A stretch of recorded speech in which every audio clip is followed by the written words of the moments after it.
Mahalagang may kaalaman ka sa law of attraction bago mahuli ang lahat. So, hi mga kuya't ate, welcome kayo dito sa page kong pangalawang pagkakataon. Alam niyo po mga kuya't ate, mahalagang may kaalaman kayo dito. Kasi ang law of attraction ay simpleng paniniwala na kung ano ang nilalaman ng isip at puso mo, yun ang inaakit mo sa buhay. Kung iniisip mong ikaw ay maswerte, mas madali mong mapapansin ang biyayang dumarating. Kung iniisip mong ikaw ay bigo, lalo mong mararamdaman ang kabiguan. Ang sekreto ay nasa paraan ng iyong pag-iisip at pananaw sa sarili. Ang isip ay parang magnet na dinadala ka nito kung saan nakafocus ang iyong damdamin. Kaya kung gusto mong umunlad, magsimulang maniwala na karapat-dapat kang umunlad. Alam niyo mga kuya at ate, it doesn't have to be complicated.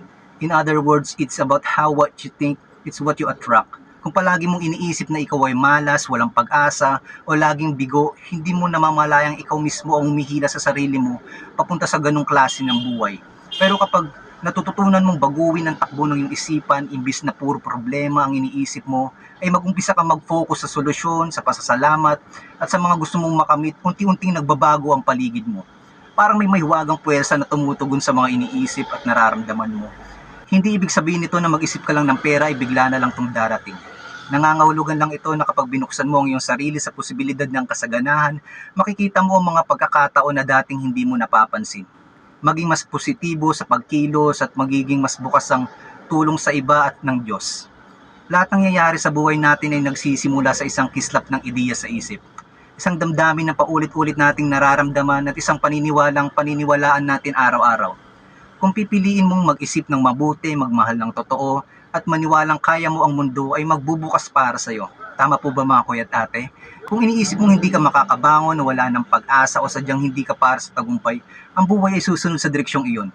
But when you choose to believe, even you don't see the result yet, even you don't go through a lot of pain, that when's the universe start to move for you. Isipin mong nasa iyo na ang mga bagay na gusto mo. Damhin mo na parang hawak mo na ito at habang ginagawa mo yon, kumilos ka.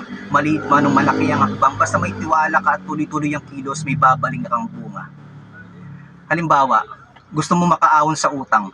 Dating mindset mo, wala na akong pag-asa, laging kulang ang pera ko.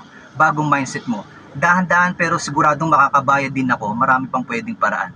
Ito yung resulta. Nagsimula ka mag-isip ng extra income, may kaibigan ka nag-alok ng online selling, hindi mo ito nakikita kung sarado ang isip mo.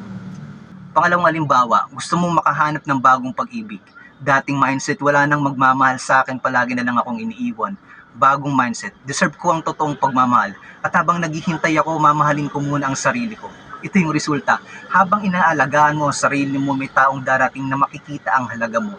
Dahil una mo na itong nakita sa sarili mo. Tama po ba mga kuya at ate? The law of attraction